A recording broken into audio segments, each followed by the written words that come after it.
ಬಂಗ್ಲೆಗುಡ್ಡದ ಕಾಡಿನಿಂದ ಬುರುಡೆ ತಂದಿದ್ದಾಗಿ ವಿಠಲ್ಗೌಡ ಮಾಹಿತಿ ನೀಡಿದ್ದಾನೆ ಎನ್ನಲಾಗಿದೆ. ಬಂಗ್ಲೆಗುಡ್ಡ ಕಾಡಿನಲ್ಲಿ ಬುರುಡೆ ಶೋಧ ಮಾಡಲಿದೆಯಾ ಎಸ್ಐಟಿ ಅನ್ನೋ ಕುತೂಹಲ ಹೆಚ್ಚಾಗಿದೆ. ಬಂಗ್ಲೆಗುಡ್ಡ ಕಾಡಿಗೆ ಪೊಲೀಸ್ ಭದ್ರತೆ ನೀಡಲಾಗಿದೆ. ಬಂಗ್ಲೆಗುಡ್ಡ ಕಾಡಿನ ಒಳಭಾಗ ಯಾರೂ ಹೋಗದಂತೆ ಪೊಲೀಸ್ ಭದ್ರತೆ ನೀಡಲಾಗಿದೆ. ಇವತ್ತು ಎಸ್ಐಟಿ ಕಚೇರಿಗೆ ಆಗಮಿಸಲಿದ್ದಾರೆ ಎಎಸಿ ಸ್ಟೆಲಾ ವರ್ಗೀಸ್. ದಸರಾ ಉದ್ಘಾಟನೆಗೆ ಬಾನು ಮುಷ್ತಾಕ್ ಅವರನ್ನ ದಸರಾ ಉದ್ಘಾಟನೆಗೆ ಆಹ್ವಾನ ಮಾಡಿರುವ ಸರ್ಕಾರದ ನಿರ್ಧಾರವನ್ನ ಬಿಜೆಪಿ ವಿರೋಧ ಮಾಡ್ತಾ ಇದೆ. ಬಿಜೆಪಿ ವಿರೋಧಕ್ಕೆ ಮಾಧ್ಯಮ ಪ್ರಕಟಣೆ ಮೂಲಕ ಬಿಜೆಪಿ ವಿರುದ್ಧ ಸಚಿವ ಮಹದೇವಪ್ಪ ಆಕ್ರೋಶವನ್ನ ವ್ಯಕ್ತಪಡಿಸಿದ್ದಾರೆ. ದಸರಾ ಐಕ್ಯತೆಯ ಆಚರಣೆಗಾಗಿಯೇ ಹೊರತು ಬಿಜೆಪಿಗರ ರಾಜಕೀಯಕ್ಕಲ್ಲ. ಬಾನು ಮುಷ್ತಾಕ್ ಸಾಮಾಜಿಕ ಪಿಡುಗುಗಳ ವಿರುದ್ಧ, ತಮ್ಮೊಳಗಿನ ಧಾರ್ಮಿಕ ಸಂಕೋಲೆಗಳ ವಿರುದ್ಧ ಗಟ್ಟಿಯಾಗಿ ದನಿ ಮಾಡಿದಂತವರು ಅಂತ ಹೇಳಿದ್ರು. ರೈತರು, ಮಹಿಳೆಯರ ಪರವಾಗಿ ದನಿಯಾಗಿ ಹಲವಾರು ಕಾಲ ಸಾಹಿತ್ಯ ಕೃಷಿಯನ್ನ ಮಾಡಿರುವವರು ಅಂತ ಹೇಳಿದ್ರು.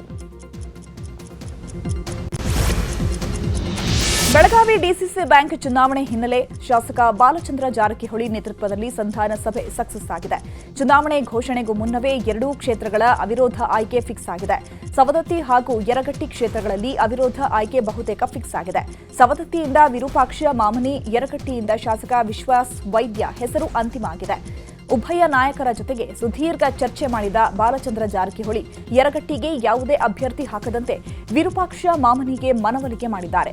ಸವದತ್ತಿಯಲ್ಲಿ ಅಭ್ಯರ್ಥಿ ಹಾಕದಂತೆ ವಿಶ್ವಾಸ್ ವೈದ್ಯಗೆ ಮನವೊಲಿಕೆ ಮಾಡಲಾಗಿದೆ. ಉಭಯ ನಾಯಕರ ಮನವೊಲಿಕೆ ಯಶಸ್ವಿ ಹಿನ್ನೆಲೆ ಎರಡೂ ಕ್ಷೇತ್ರದ ಅಭ್ಯರ್ಥಿ ಅಂತಿಮ ಆಗಿದೆ. ಗೇಮಿಂಗ್ ಆಪ್ ಮುಖಾಂತರ ಅಕ್ರಮ ಹಣ ವರ್ಗಾವಣೆ ವಿಚಾರವಾಗಿ ಇಡಿ ಅಧಿಕಾರಿಗಳ ತನಿಖೆ ಮುಂದುವರೆದಿದೆ. ಇವತ್ತಿಗೆ ಕಸ್ಟಡಿ ಅಂತ್ಯವಾಗಿದ್ದು, ಶಾಸಕ ವೀರೇಂದ್ರ ಪಪ್ಪಿಯನ್ನ ಕೋರ್ಟ್ಗೆ ಹಾಜರುಪಡಿಸಲಿದ್ದಾರೆ. ಜನಪ್ರತಿನಿಧಿಗಳ ವಿಶೇಷ ಕೋರ್ಟ್ಗೆ ಹಾಜರುಪಡಿಸಲಿದ್ದು, ಈಗಾಗಲೇ 3 ಬಾರಿ ಕೋರ್ಟ್ಗೆ ಹಾಜರುಪಡಿಸಿ 14 ದಿನ ಕಸ್ಟಡಿಗೆ ಪಡೆದಿರುವ ಇಡಿ ಟೀಮ್ ಬಹುತೇಕ ಇವತ್ತು ಕಸ್ಟಡಿಗೆ ಕೇಳುವ ಸಾಧ್ಯತೆ ಕಡಿಮೆ ಅಂತ ಹೇಳಲಾಗ್ತಾ ಇದೆ. ಇವತ್ತು ಬಹುತೇಕ ಶಾಸಕ ಪಪ್ಪಿಯನ್ನ ನ್ಯಾಯಾಂಗ ಬಂಧನಕ್ಕೆ ಕಳುಹಿಸುವ ಸಾಧ್ಯತೆ ಹೆಚ್ಚಿದೆ. ಒಂದು ಧರ್ಮ, ಒಂದು ಸಮುದಾಯ, ಅದಕ್ಕೆ ತಮ್ಮದೇ ಆದ ಸಿದ್ಧಾಂತ, ಇತಿಹಾಸ ಇರುತ್ತೆ. ಅದರ ಮೇಲೆಯೇ ಅಸ್ಮಿತೆ, ಐಡೆಂಟಿಟಿ ನಿರ್ಣಯ ಆಗೋದು ಎಂದಿದ್ದಾರೆ ಎಸ್ಎಂ ಜಾಮದಾರ್. ಜಾಗತಿಕ ಲಿಂಗಾಯತ ಮಹಾಸಭೆಯಲ್ಲ, 400ಕ್ಕೂ ಮಠಗಳು ಒಗ್ಗೂಡಿವೆ.